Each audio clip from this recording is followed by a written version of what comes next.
Hello everyone, in this video I'm going to show you how to clear your RAM cache from your Windows 11. So if you go to Task Manager, click on this task bar and click on Task Manager. Then go to Performance option and choose Memory option from here. You can see I have 6.5 GB cached memory of RAM here. So if you don't know how to clear this, first you need to download a small application called RAM Map, which is from official website of Microsoft. Don't worry, I'll give the link in my description box, so you can just click on this.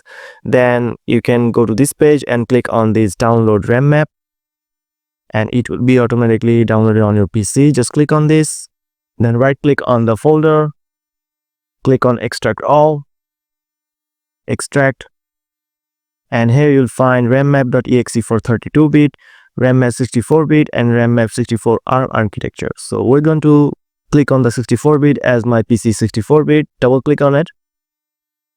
Click on yeah. Let me just minimize all this.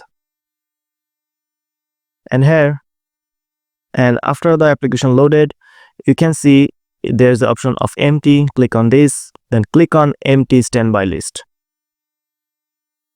And if I go to my task manager again, as you can see, now it's cleared the RAM cache memory from my PC, and now as you can see it's now 190 MB, and it's increasing because right now I'm using the RAM continuously in my PC.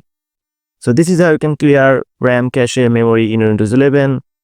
If your PC becoming slower and you have seen that it's increasing like 7 GB, 8 GB, and your PC becoming slow, you can do this every time.